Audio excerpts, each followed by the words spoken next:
Good evening, everyone. This year, Rosh Hashanah is going to be like no other year. On the one hand, many people are still afraid to go to a shul and blow and hear the shofar in person. Many people are not, but many people are. And on the contrary, I think that this is a huge opportunity for not only to have a record amount of people hearing the shofar, because people can hear the shofar themselves at home, but it also creates an opportunity for people to fulfill the mitzvah of the holiday without driving to shul and without desecrating the holiday. So it's an amazing opportunity we have. At the same time, blowing the shofar is something that has a specific way that it needs to be done. And there are a number of laws there's a very specific way that it's supposed to be done. Therefore, we're given this class, and hopefully it'll give an overview so that by the time you walk away, you should at least know. I'm not going to teach you today it's not a music lesson teaching you how to blow a trumpet, but hopefully we can go through the laws so that you know how to do it. And I think that even someone who has a hard time blowing the trumpet will still be able to blow the shofar for themselves on Rosh Hashanah. Okay. Here's what we deal with: who, what, when, where, and why. Okay. The who of hearing the shofar. Okay. The mitzvah is, biblically, it's for men to hear the shofar. Rabbinically, women also hear the shofar. Now, it's important to just explain why. We're not going to get into the whole thing of the difference between men and women. Shofar is a mitzvah that has a specific time. It is blown on Rosh Hashanah during the daytime. Because it has a specific time, there's a general rule that mitzvahs aseh shazman grama, positive mitzvahs that have a specific time to be done, women are exempt from. Even though women are exempt from this mitzvah, and there's a whole reason why, we can discuss that another time, it is the custom that women do hear the shofar. But what's the big difference? Why does it matter? If men and women are going to hear the shofar anyways, why does it matter that a man is obligated to hear the shofar and not a woman? The reason is because for a woman can blow the shofar for herself, but a woman cannot blow the shofar on behalf of another man, because the man's obligation is a different kind of obligation. So that's as far as who. What is the sound of a shofar? Okay, well, a shofar obviously is a ram's horn. The best kind is a ram's horn. If you don't have a ram's horn and you have a goat's horn, or if you have some other kind of horn, I think it has to be from a kosher animal, but then you can use that, but ram's horn is the preferable one. Now, let's talk for a second about the sound that comes out of the shofar, okay? This is the sound that you're probably used to hearing from a shofar. However, the Shulchan Aruch says, based on the Talmud, that kol hakolos b'shofar kshedim, any sound that comes out of a shofar is kosher.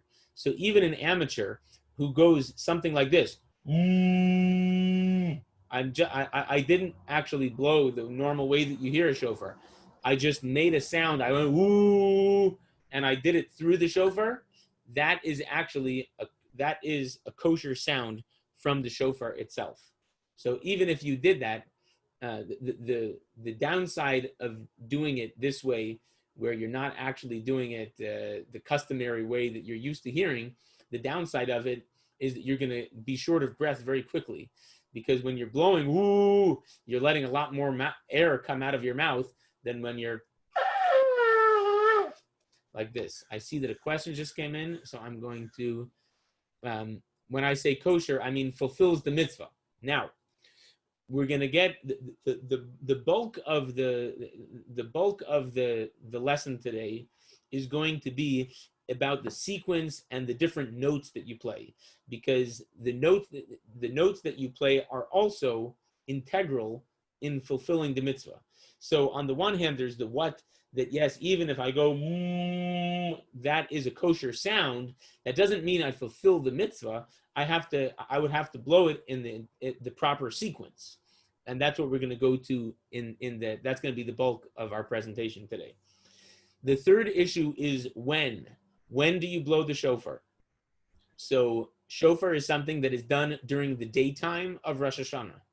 So on a regular year, it would be the first day of Rosh Hashanah and the second day of Rosh Hashanah only during the day. That means sunrise to sunset.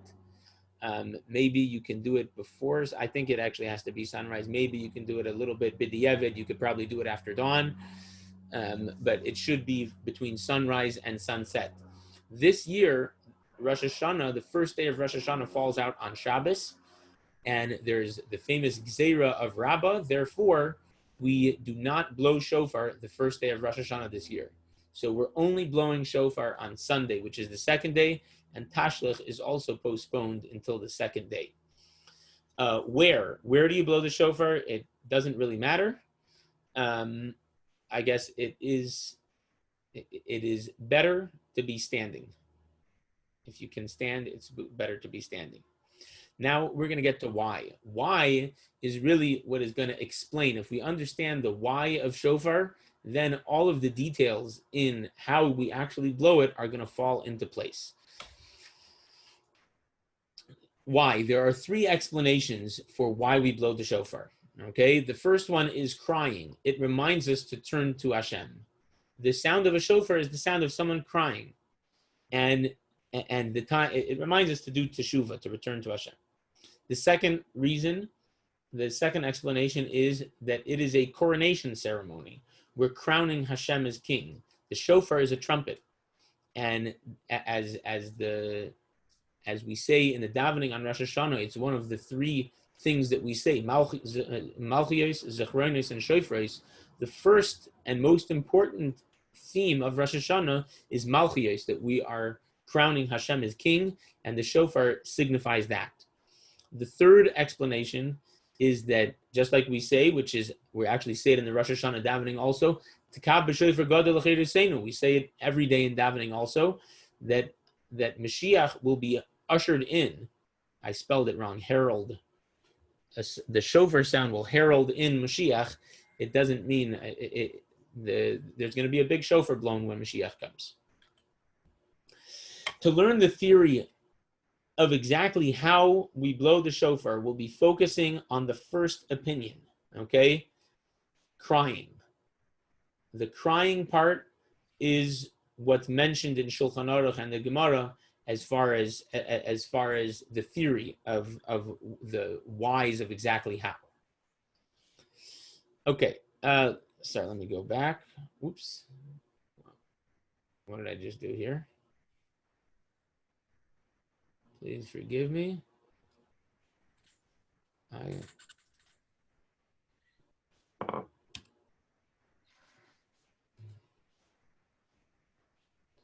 Okay. I put the slide out of order. So in biblical terms, let's go to the side over here, and you'll see the biblical mitzvah. The biblical mitzvah of the shofar blowing is 9 sounds. Okay? Tkiya, trua, tkiya, tkiya, trua, tkiya, tkiya, trua, tkiya. Really, you could even say that the biblical mitzvah is to hear 3 sounds. The 3 sounds are trua. You're supposed to hear a trua, trua, trua. Now, let's be very clear. The number one, we're going to have to define what a biblical trua is, because it's not what we usually think of as trua. Trua is usually the sound of do do do do do do do do do do do do. That's what in our terms, but in biblical terms, a trua, when the pasuk says yom trua, it's a day that you hear trua. That it's a separate meaning. Now the Gemara also says that a trua is only a trua if it's preceded by a tkiya and it's followed by a tkiya. I'm going to make a tkiya for you right now.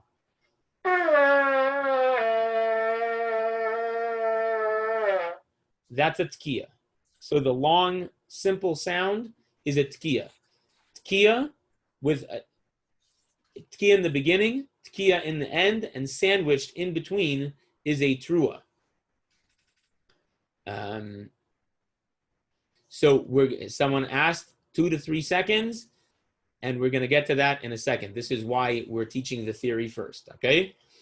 Now, the biblical trua.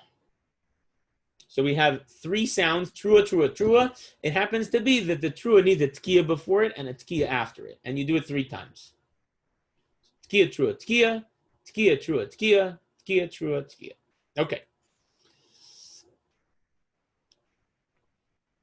So we said a tkiya is a long blast, and the trua is the blast reminiscent of a cry. And this is what we're going to do right now. Let's go back, actually. Okay. What is the trua? We said that a trua means it's reminiscent of crying. There are 2 kinds of crying. The first type of crying is quick and hysterical. That's one kind of crying.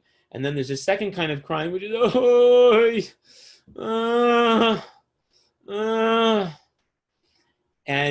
and those 2 kinds of crying, they constitute the 3 opinions of what a trua is. Now you'll ask, if I only told you 2 kinds of crying, so why are you saying that constitutes 3 opinions of what the cry is? So if you go back over here, the shofar is mimicking a cry. There are 3 opinions. The first one is quick and hysterical, like I just said. That's the one kind of crying. The second one is slow and moaning. And then the third is both together. So both together, meaning that there's one opinion that the biblical word trua means the slow and the fast together. So to what we call, or let's backtrack, and we're going to go through the 3 opinions, and I'm going to demonstrate them to you. So the quick and hysterical one, opinion number 1 that's up here on the board, is called what we call a trua, okay? So there's a big distinction between the biblical word trua and then what we call a trua, colloquially what we call a trua. Here's what we call a trua, which is reminiscent of the quick and hysterical cry.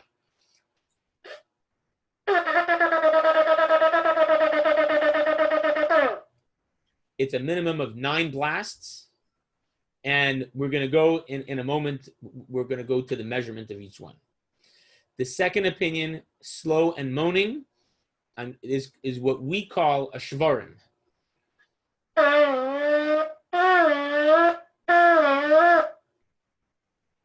3 slower blasts that is reminiscent of the slower cry. And then the third opinion is both of them together. And this is what that sounds like.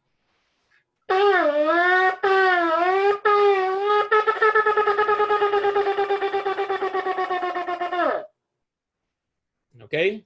So now we have 3 opinions. Number 1 is what we would call a trua, colloquially. Number 2 is a shvarim. And number 3 is what we call a shvarim trua. Okay? Now we want to fulfill all 3 opinions. And because we want to fulfill all 3 opinions, so we need to blow the set of 9. If we go back to our, if we go back to this slide over here, the biblical mitzvah of tkiya, trua, tkiya, tkiya, trua, tkiya, tkiya, trua, tkiya, we want to do this 3 times, and where we have a biblical trua here, we're going to substitute it each time with each of the 3 opinions. So the way that this comes out to, okay, let's actually, I'm going to skip a slide just so that we can get the terms straight. Well, there's what we call tashrat, tashat, and tarat. Okay, tashrat is the shvarim and the trua together. You can see over here that there's the long blast, and then there are the 3 medium-sized ones, and then 9 short ones, followed by a long blast. And then you would do that 3 times. So that's called tashrat, tashrat, tashrat. Then you go on to the second opinion. Long blast, 3 medium size, and then followed by a long blast. That's called tashat. You do it 3 times. Tashat, tashat, tashat. The third one is a long blast, the tkiya, followed by what we call colloquially a trua, 9 short blasts, again followed by a tkiya. That's called tarat. And again, we do it 3 times. Tarat, tarat, tarat. Going back. Okay, we have this symbol over here of the tkiya, the long blast. The shvarim is the 3 medium-sized ones, and the trua are the 9 blasts. Now let's go into the length of each one. Okay. Now, and here's a key. This is something that many people who blow the shofar don't know. Okay. Because the tkiya has to be the same size as the trua that it is a tkiya for, right? There's the sandwich. You have a sandwich of a trua, the biblical trua, inside of a tkiya. So according to opinion number 1, which I had put before as number 3, I put it as number 3 because both together doesn't sound right until you know what each individual one is. But the first, you'll notice that this over here, these lines, I don't know, can you see my mouse? Just give me a thumbs up if you can see my mouse. Okay, if you can see my mouse, this long tkiya is actually twice the size of this tkiya. And that is actually the way that you need to blow. When you blow the shofar, the tkiya of a tashrat is twice as long as the tkiya of a tashat or of a tarat.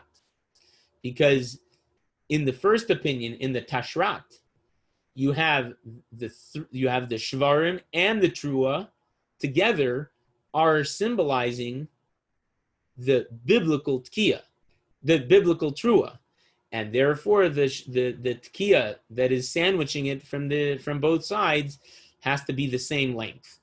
Now I say the word that it uses in Shulchan Aruch is trumitin. Trumitin means beats. So let's go first to the trua. Trua is 9 beats. Now, you don't have to do. It doesn't have to be exactly 9. I do not count when I blow, but you can do more than 9, but not less than 9. It has to be a minimum of 9. The shvarim is 3 beats.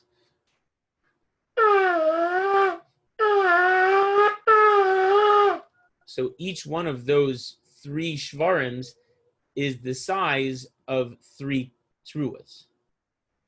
So 3 truas equals 1 shever, and 3 shvarim is the same size as a tkiya of tashat or of tarat. However, when you go to tashrat, the tkiya has to be twice as long. Now, what about taking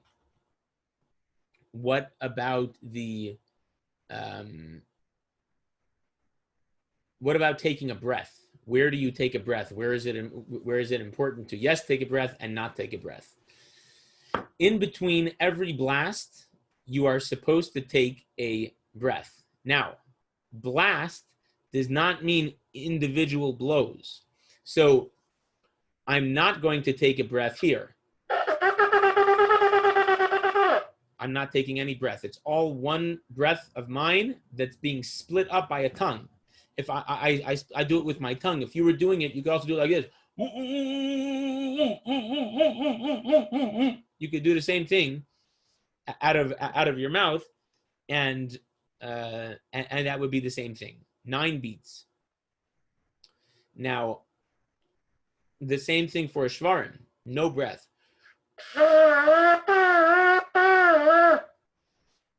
Now, in between the the tkiya and the trua, the biblical trua, and between the biblical trua and the next tkiya, and between the tkiya and the tkiya, you do take a breath. Okay, so I'm going to show you now. I'm going to do number 2 of tashat.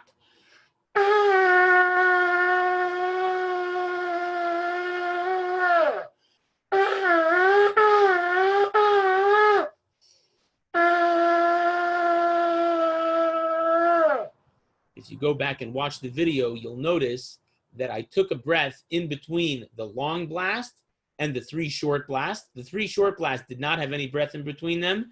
And then when I did the long blast again, I took a breath. Now, what about in Tashrat? Tashrat is actually, there's a debate. Because it's 2 separate blasts that are being counted as one, there are 2 opinions.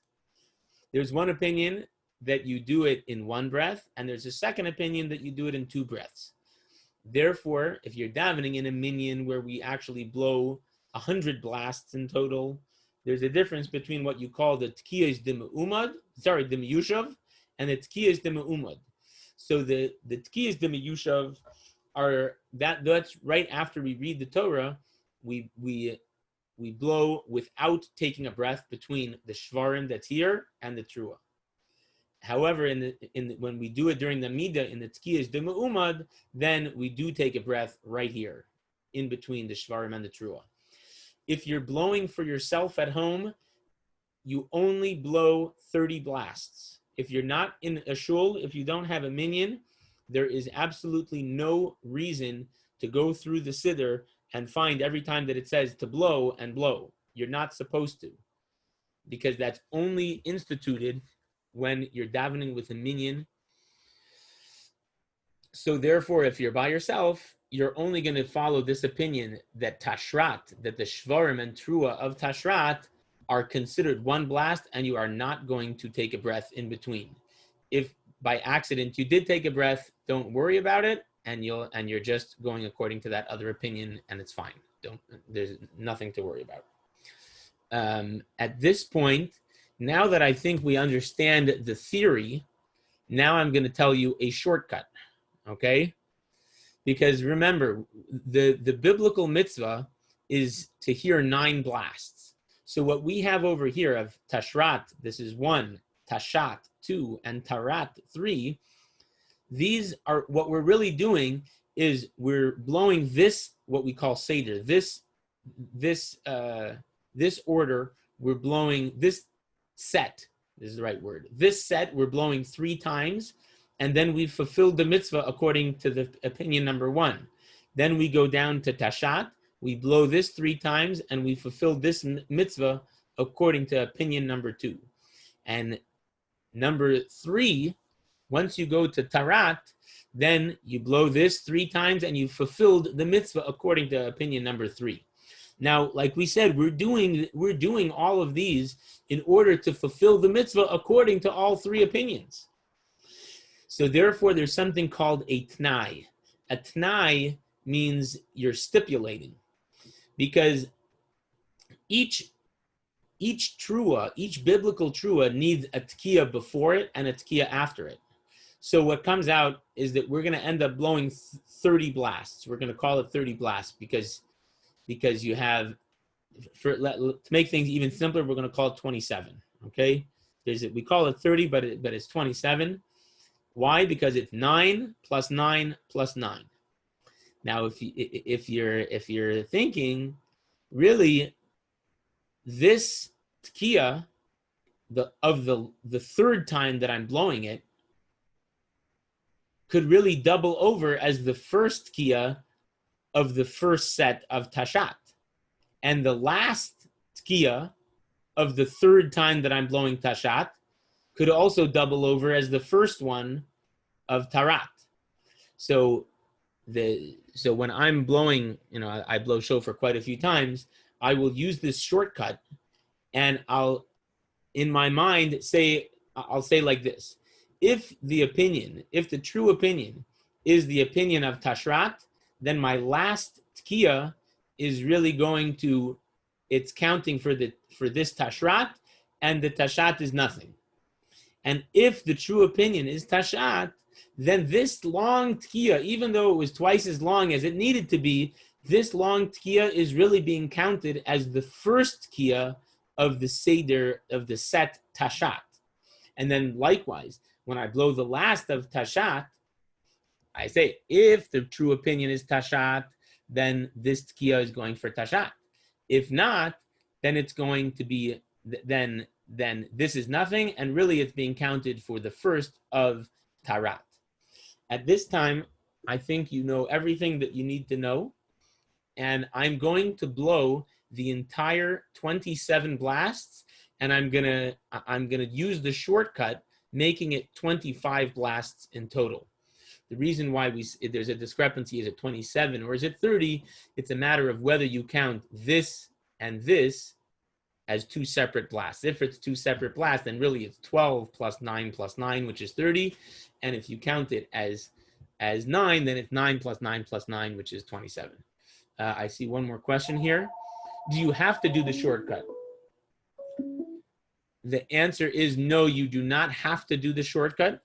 You absolutely do not have to do the shortcut. The shortcut is a shortcut. It's totally halachic, but you don't have to. For the sake of, you know what? For the sake of clarity, I'm going to blow the whole thing twice. The first time, all 30 blasts, and then the second time, I'm going to use the shortcut.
There you go.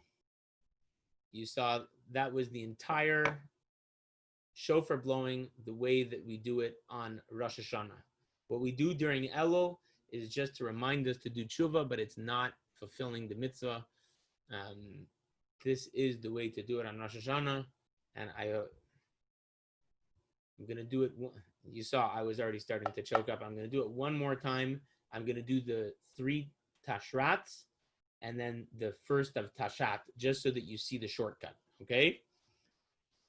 You probably also noticed that when I was in the tashrat, it was much longer. It was twice as long because that's how it's supposed to be. I also would encourage you to watch my mouth. I'm actually going to go, I'm going to, you know what, I'll leave it up just so that you can follow the tashrat tashat, but watch my mouth to see if you can tell when I'm taking a breath.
So you see how I skipped. I skipped the first tkiya of tashat. I skipped it because I had in mind that if this one is the real one, it's going to go for here. However, all the other times, I'm going to blow the tkiya before and the tkiya after, and I can do the same thing by skipping one tkiya after the tashat. At this point, I'm going to stop the recording, and we can kibitz a little bit. And let's see, how do we stop?